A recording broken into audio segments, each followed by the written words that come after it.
Hello and welcome everybody to the Professional Association of Resume Writers and Career Coaches member for member. My name is Margaret Ferris. I'm the executive director here. I am so thrilled to be able to introduce today's speaker. She is Dr. Natascha Saunders. I have wanted to work with her forever and ever, and she has finally agreed to become a part of the PARC family. And it is an honor and a privilege to have her here to talk about the CSCC. I know every certification is a C, an S, and a C, but this is the Certified Student Career Coach, which is one of her many fortes. So before too long, I'm going to put a code in the chat to let you know that we do have a discount code for the next 3 days. There is no discount code after the next 3 days, so make sure that you have registered for the program if that's of interest. All right, I'm going to let Dr. Saunders, she lets me call her Tasha, take it away. Thank you so much. Thank you so much. I'm excited to be here. And so shout out to everyone online. Let's see some thumbs up. I hope y'all are doing okay. We have started this year, and I'm like, I don't know about you, but I'm like, it just came in with a force, right? This new year, it's like, what happened? Can we just ease into it? So I'm really excited to have put together this program. And so I am going to do what we don't always want people to do, but I'm probably going to lecture, so to speak, for the next 15 minutes or so I can give you a deep dive into what is in every module, right? Your investment matters, and you can assess where you are, where you might think you might want to go. I wouldn't be an educator if I didn't suggest you take a few notes. Maybe there's a couple of subjects or topics in the modules you want to pay special attention to. So I am ready to begin. I have a new screen on my end, and so I am going to attempt to share my screen. Let's see, hold on 1 minute. What I might do or have to do. All right, number 3.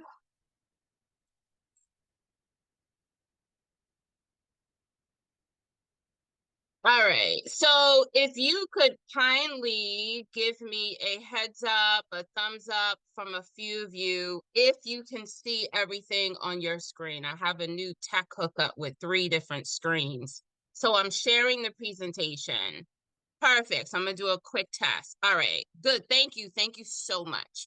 All right, so welcome to the Certified Student Career Coach Program. I am still in ideation mode, so I ask for your grace as I'm still navigating and tweaking and conducting some research to really get this program as perfect as I can get it before our launch date of February the 1st. So I'm still putting things together, but this is a really good snapshot.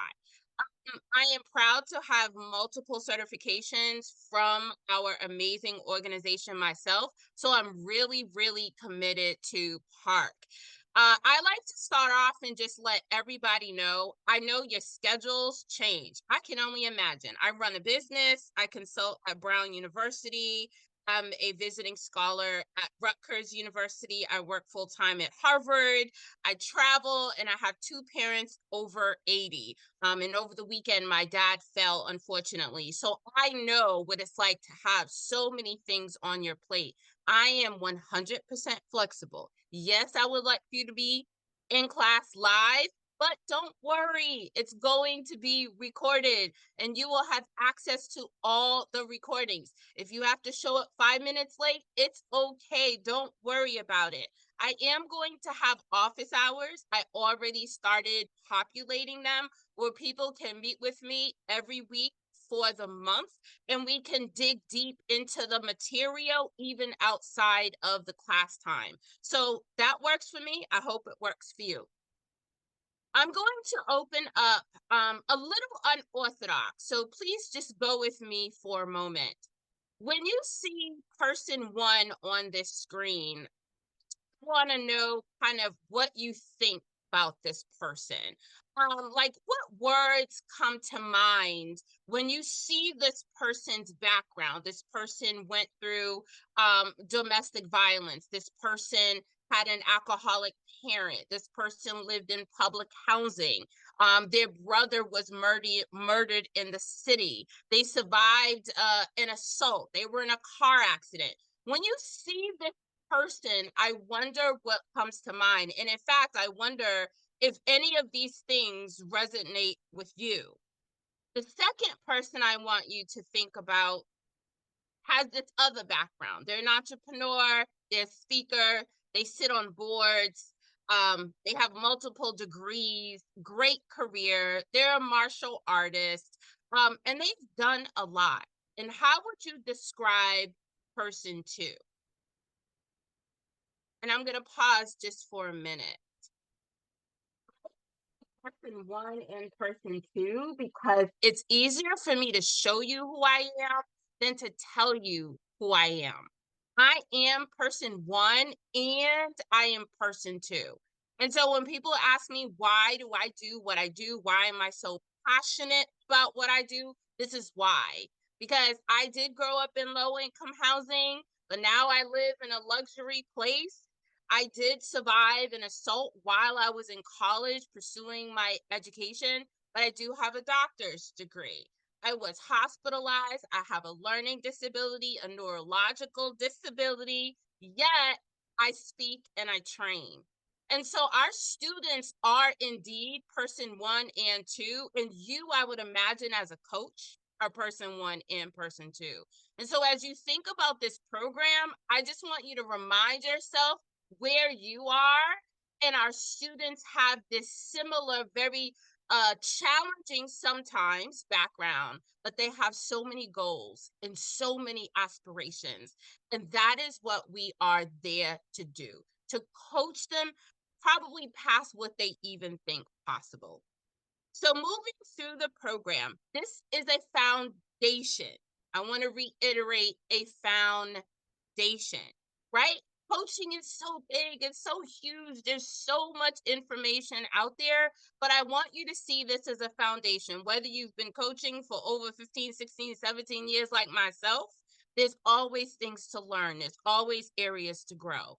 4 modules in 4 weeks. My hope is that with these skills and knowledge and ethical foundation, that you will emerge even more impactful than you already are in order to help our students. Module 1. Module 1 is going to dig deep into vocational and career theories, 3 in particular, probably Bandura's. We're going to look at Parsons, who has been stated as the person who created vocational guidance in 1906-08 time frame. We're going to look at Crumboltz. This is where my bias comes in, because I love Crumboltz, because there's so many I like the 4 quadrants in organizing how students make decisions. Is it about their environment? Is it about family? Is it their genetics? We're going to look at data and labor market trends, right? Maybe World Economic Forum. There's a lot of data out there on where we are headed as far as work and as far as skills. We're going to look at your coaching style. I think that we are so busy in what we do, right? We're meeting students back to back, quick questions, family issues. When was the last time you really kind of paused for a minute and just thought about you, your coaching style, your beliefs? Have they changed over the past couple of years due to COVID and some of the movements that have happened? And then we're going to look at upskilling opportunities and what that looks like in the job market. So to put that into practice, right? You're here because you want to advance what you already know. You want to advance the techniques you already have. So my hope is that from the vocational piece, you'll be able to delve deeper with students and aligning their interests with those theories. My hope is understanding Crumboltz a little bit more intricately will help you understand and explore student social learning experiences and where that fits along their journey. My hope is as you look through the data within the future of work, that you'll begin to include and integrate more data in your coaching appointments, right? Because I think we're coaches, but we're also educators. And so staying on top of what the market is doing. I will say, on a sidebar, prior to higher education, I was in human resources. Prior to human resources, I was in finance. So I dealt with the stock market, stocks, bonds, mutual funds. And so looking at the market and what is taking place now and in the future, I think will be super helpful. Self-assessment, meaning you and you framing your coaching style, and then looking at the skills as they compare to the future market, and how we able to think about helping students identify their skills, but where they need to upskill in order to be competitive. Here are some sample assignments in Module 1. These are a work in progress, but I'm thinking about a vocational theory analysis where you'll look through some of the theories, a coaching style reflection where you'll get to focus on you, and a future of work action plan, thinking about maybe a student that you've worked with or would like to work with and considering trends and challenges. And there will be a short quiz, of course, after Module 1.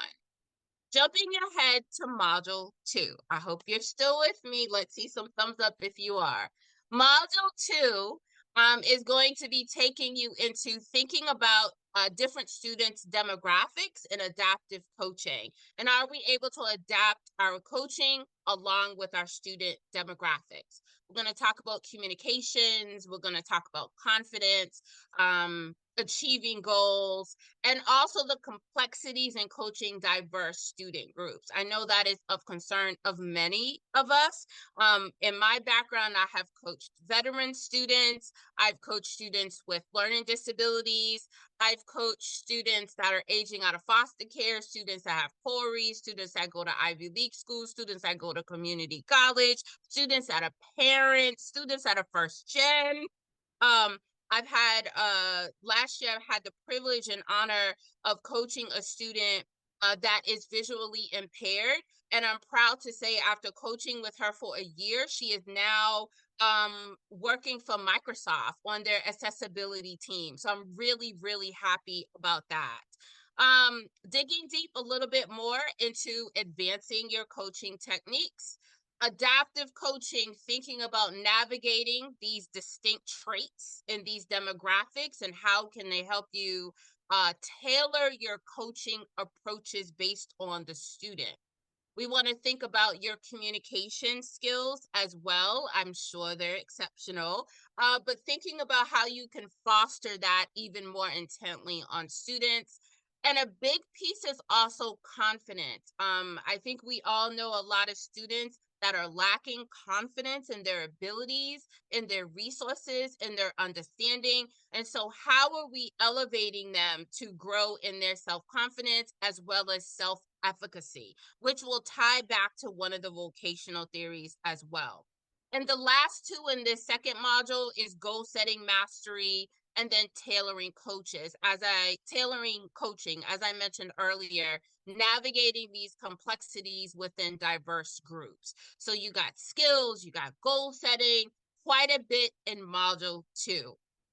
Sample assignments include a demographic profile analysis and thinking about picking one demographic group that really resonates with you and what would a plan look like in serving that community, communication techniques, and a goal setting activity, as well as a quiz. Now, I don't want anyone to get overwhelmed because I'm going to give you options. You won't have to do everything. You can decide which of these assignments best align with you, your interests, your needs, and your goals. Jumping to module 3, we'll be thinking about barriers. In my doctoral research, I was privileged enough to kind of separate how how students are thinking about barriers. So whether it's intangible or tangible, right? So tangible could be, I don't have transportation to get here. Intangible could be, my self-esteem is really low, or I'm not really motivated to make any movement. We're going to look at self-awareness techniques, strategy for resilience with our students. Ethics is huge, ethical consideration. And then also thinking about us. I don't know about you, but many times coaching can be a solo experience, but so really thinking about how can you foster partnerships, whether you're in your school setting and there's partnerships with admissions or with faculty or with other coaches across campus, or maybe you're a solopreneur and you're coaching by yourself and you're thinking about how can I outsource my resume piece, or how can I have it set up where if I get an inquiry that I cannot do, I will refer another person that coaches, but I'll still get usually about 15 to 25% when that person signs with the person I referred them to. So there's really like a two-prong approach in thinking about partnerships. Jumping ahead, once again, we want to advance what you already have. We want to think about the barriers and how you're able to attain proficiency and being able to identify those barriers with students. What types of questions are you asking? We want to think about coaching for self-awareness, and are you able to empower them as well? And then once again, for resilience. The last two in module 3 are focused on ethics, which is so huge. I mean, most of you know I work at Harvard, and so there's a lot going on when it comes to ethics in our practices and our trustworthiness and the resources that we're using and the confidentiality when working with students. I received an email today that has referrals for students that I might feel as though need to talk to someone other than myself as a coach, but they may in fact need therapy. And so what resources are we referring them to? How are we identifying this in our students? It can be very complicated, but I think in this program, I'm hoping that we have a safe space to talk about these things with in regards to our students. And then last is professional collaborations, like I mentioned earlier, thinking about how we're forging these partnerships to better support us in addition to the students we serve. So a couple of ideas for sample assignments, ethical dilemmas, maybe a few case studies, right? We wouldn't be academicians if we didn't have a little case study in there, and then a quiz. So last but not least is module 4. Are you all hanging in there with me with this deep dive into this program? I'll give you a pause to make sure you all are still hanging in there. All right, thank you. I see it.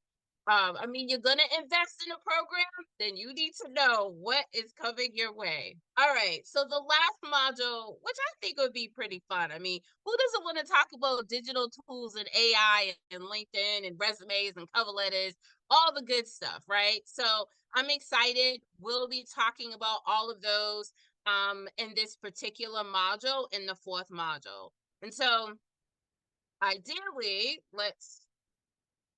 hold on a minute. Here we go. All right. So technology, digital tools, thinking about, what we're using and how we're using it, thinking about LinkedIn, also thinking about professional documents. I know people have thoughts, even in the coaching world, even in my office, we have a difference of thoughts on summaries, executive summaries or no summaries, beginning with the education or not. Do we put interest or not?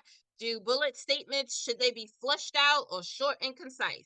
And so I'm looking forward to having those discussions with you, as well as providing some templates as well, if needed. But those will be available to you.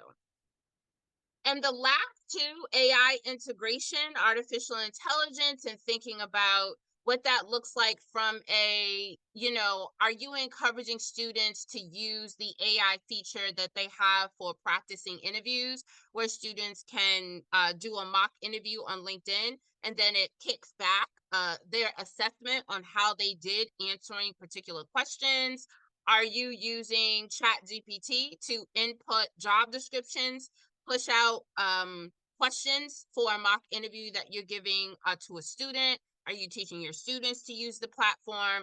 And so there's some thoughts around that as well. There's some databases where people are uploading resumes and kicking back a code, kind of a percentage score of how aligned that document is with the job description. So there's a lot of nuances there, but I'm super excited to dig into that. And then assessments. I know those are always tricky because I have a community of coaches, and some coaches been coaching 20, 30, 40 years. And we debate on how effective assessments are. Do we like assessments? No. I have some coaches don't like them at all, don't think they're valid. And then you have me who love assessment tools. They're not perfect by any means, but I look forward to talking about assessments and measuring our student outcomes. And so the last kind of the assignments that you might see, a digital proficiency showcase, you letting me know which digital tools you like to use and why. Probably an assignment on using an AI tool in order to create a resume or prepare for an interview. And then also, this is my personal favorite. I've worked in a lot of career offices in the past. And so I do want to think about and challenge you to think about how are you effective in your own office? How are you collaborating with your own colleagues? And I've always had a very interesting experience since I call myself a dual career professional, where I do this on the side in addition to my full-time job. And in fact, I haven't been at my full-time job since December, mid-December, in order to develop this program. And I go back at the end of this month. So I think there's some conversations to have about the nuances in the career office and even some of the limitations that we have. Like we have formulaic templates that every student has to use. And I'm thinking, wow, we haven't changed these templates in I don't even know how long, right? And so I'm excited to dig deep into that. And then last, we'll have a quiz, of course, to assess your knowledge of any content in Module 4. So the last two things I'll share with you, and thanks for hanging in there, is the capstone project, still a work in progress, but we wouldn't be academicians if we didn't have a capstone project. So my hope is that it'd be fun and easy because honestly, it's about you. And oftentimes I feel like we do this work or we've done this work or we want to do this work and we don't have our own framework. We're just kind of putting the pieces together. We think we believe this, we might believe that, we might lean here. And so I'm hoping at the end, you are going to have your own framework. This is your own methodology, your own system, why you do what you do, the targets that you tend to serve, the methodologies that you like to use when you're coaching. How are you staying informed, right? How are you? I used to, when I worked in finance, my boss, he was a senior VP. And when I would come into the office, there would be a book or an article or what we call Morningstar report on my chair. And he didn't say anything about it. It just meant read it because at some point you're going to need that information. And he would put me in meetings that I didn't even know I was going to be in, but I was prepared. And so where are you gathering your information? Who are you following? And I think that's really important. Topics, thinking about you as a coach. I would imagine you have your favorites. Are you more of a resume person, interviewing person, coaching or networking person, maybe branding? Maybe you love salary negotiation, but really kind of digging into that niche of your background. And I've worked at universities where I've served students that are STEM students in tech, IT. I've worked with students going in med school, in public health, in fashion. I've had students in the sciences. Let me see, culinary arts, hospitality. and business and now public policy. And so thinking about that, do you have a favorite, right? And you may not, but I want you to think about your topics when it comes to the majors that the students are pursuing. Have you found yourself to have more drive, right? More drive when you're working with a particular student studying a particular thing. Or if there's no option for you to think that way as an employee, maybe as someone who's an entrepreneur, do you want to kind of pivot into this niche with these particular topics? Or maybe it's a location, right? When I was at Northeastern, I worked only with international students. That was my thing. That's who I taught. That's who I coached 24/7. And right now, my students are from over 100 countries. Age is important too, thinking about that. I've had younger students from elementary, middle school, high school to now my average student is probably between maybe 35 and 65 and up. And so thinking about what that looks like, and then your principles, your ethical values, and how you believe and what you believe in your coaching. And so I really want to encourage you, by the time you leave this program, it probably will be intense, but I hope it's exciting. I hope that you make time to dig deep into something you are committed to. Right. And so I'm excited. The last slide I'll share with you is sources.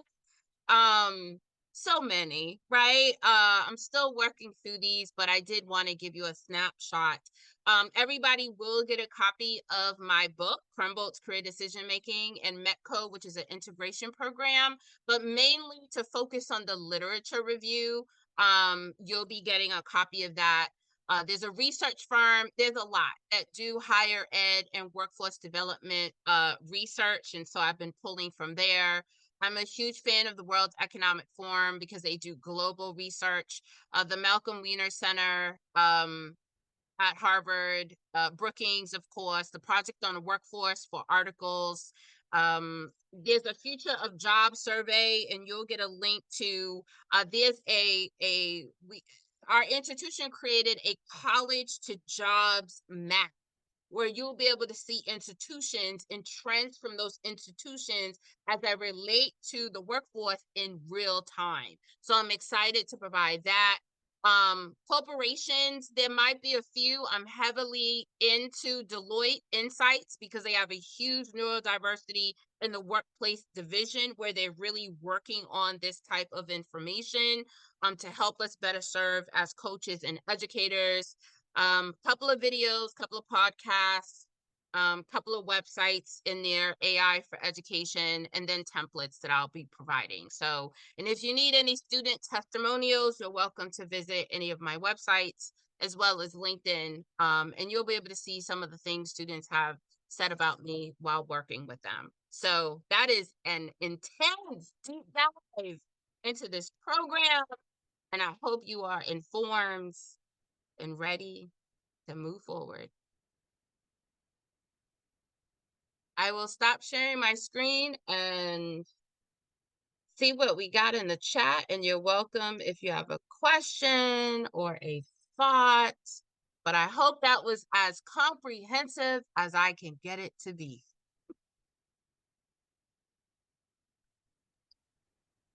Okay, while Natascha is looking through all of the chat, and make sure that you put your questions in the chat just so that we have a record of them. But something that I wanted you to know, if you haven't checked the chat yourself, the code for $50 off this CSCC program is 3-day because it's only for 3 days. So it's 3, no space, DAY. And if we have captured your email, we are actually going to push out this recording to you to your inbox. So be watching for that on Friday. We don't usually, but we've had so many requests already that we're just going to go ahead and do it this time. So, but still go check out that video library, that webinar library anyway. But I mean, it'll be there, yes, but it'll also be in your inbox. And I would be more than happy to share this slide deck if you all will find it helpful. I think some of you all asked about that. Angelica, yep, I got you. I could definitely, and you can email me too. Let me put my email in there. Giving extra work to part. Y'all just email me and I'll send it out. Just say, Tasha, send me the slide deck, and I'll send you the slide deck. Margaret, you want me to just tackle the questions in the chat? Because I could just do that. Okay. The recording will be in the resource center of today.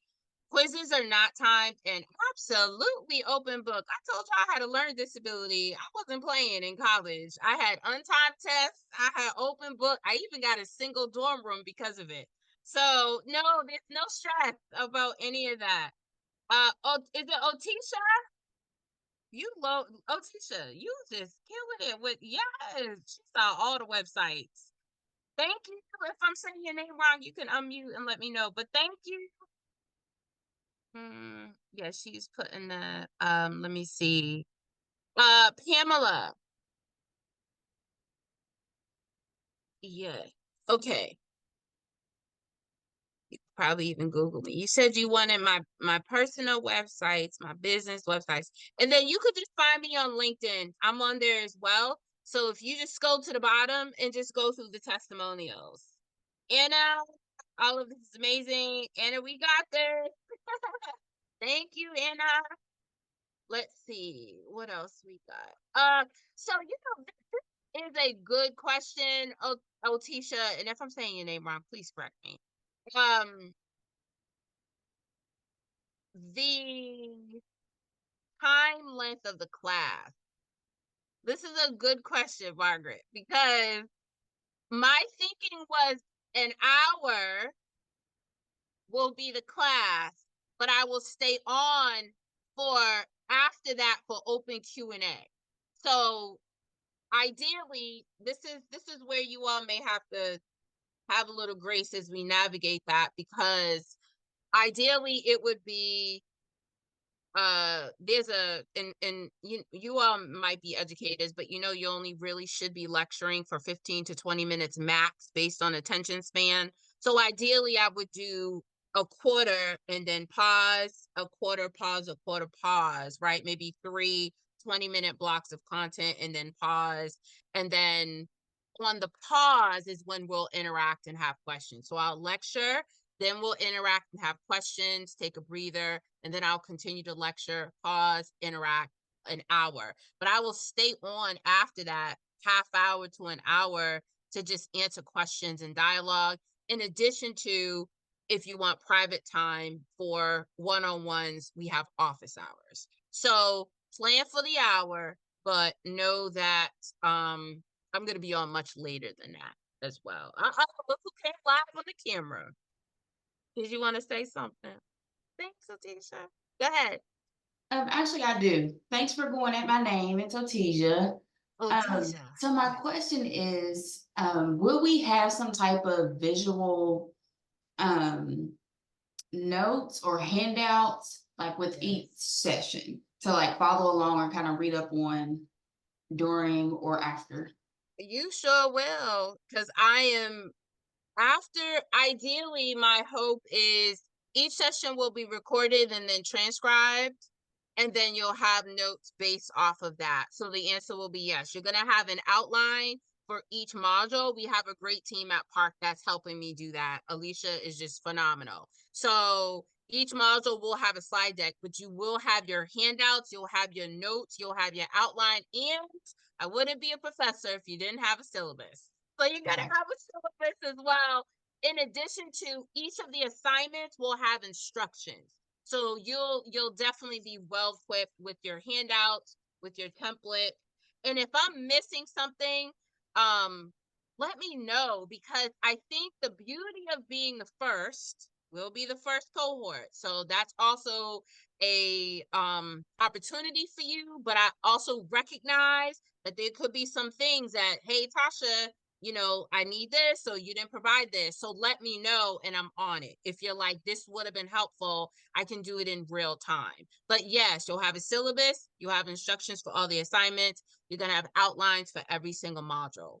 So absolutely. All right, thank you. Yeah. Did I miss another question you asked? It was just the time, right? Plan for an hour, but know that you can stay on after that for open Q&A, and know that if you have to miss a session or a part of a session, it will be recorded and you can watch it later. Lisa, what you talk about? Do you think this would help? Wait, Lisa, unmute. I didn't get I'm trying to read the question. I think this would help with PhD students. Lisa, I kind of get the question, but I wanted to be sure. Do you think this would maybe help? If it's help or held, well, I'm going to assume, if I'm wrong, message me offline. Ideally, this program is about us as coaches, and then we fit and apply it to the demographic that we serve. But since I do coach doctoral students here at Harvard as well as MIT, and being one myself, I do think the concepts apply to students in general, but we can also think about during office hours, if you look at any of the assignments and you're like, Tasha, I want to do this analysis, I want to do this. Do we need to tweak that based on you working with doctoral students? I'd be more than happy to kind of think through that with you. Anita, yes, I'm not going anywhere. This certificate isn't going anywhere. So yes, we we are here for the long haul. So, Margaret, great question. Can you take that next one? Which one? And Sarah asked, how much time outside of the live do you think will be needed to complete assignments? And let me look down a little bit. That is a good question. I have to admit, I was doing some calculations thinking about that, because there's no secret that there are other competitive coaching certificate programs. And so as I did a comparative, I too was thinking about the time commitment. I don't have an absolute answer at this time. I need another week to really think about that.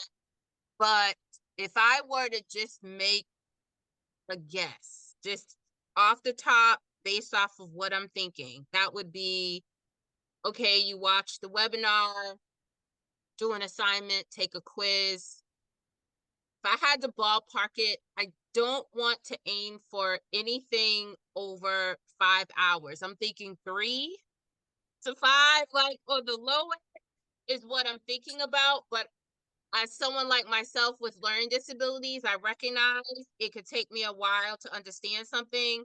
But I'm really trying to be a real-time teacher and not have you, this is not an academic class, we're not getting academic credit. But if I had to ballpark, I would say 3 to 5. That would mean you reviewing the lecture that week, you reading through some of the articles that I may post or some of the videos that I might post. But let's aim for 3 to 5. All right.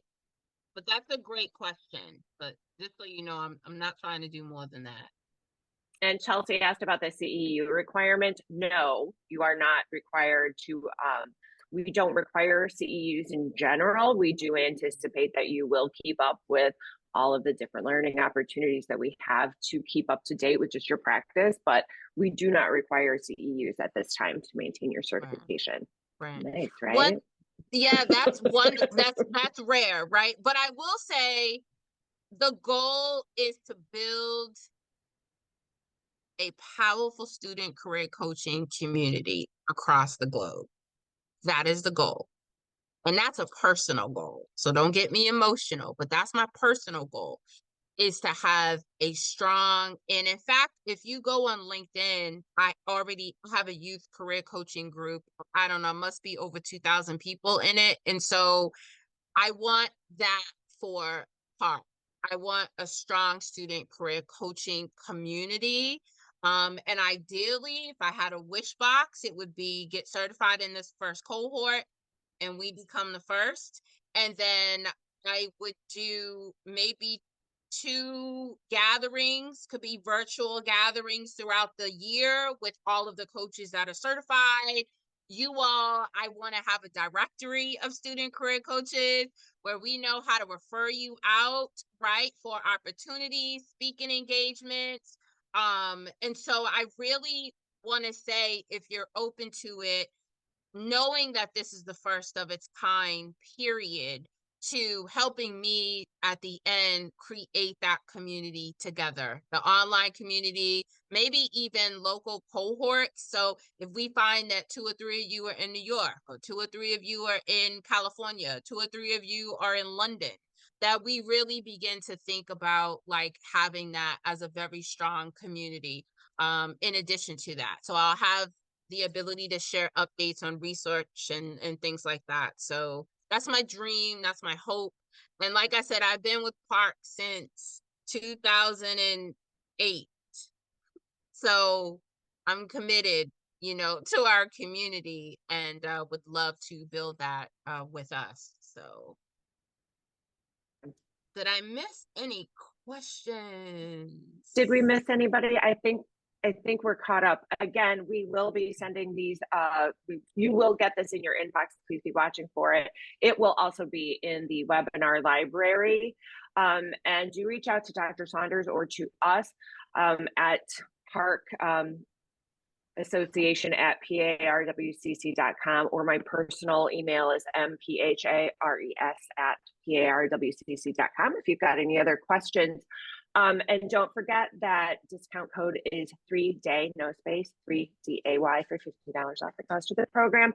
And hopefully we will see you all there. I do think this is a very powerful opportunity for us to have a really huge impact on a whole generation of job seekers, helping people create careers from a very young age, and how they think about their career opportunities and their trajectory really can change the world, not just for them, but for everyone. And again, that discount code for Tess is 3DAY. That's it, 3DAY. So I'm so excited for everybody to have an opportunity, and be watching for more information. Thank you all so much. We're going to give you back a little bit of time in your day. So I'm looking forward to seeing all of you in the future too. Take care, everybody. Yes, Jim. Yes, Jim. Thanks, Catherine. Jim.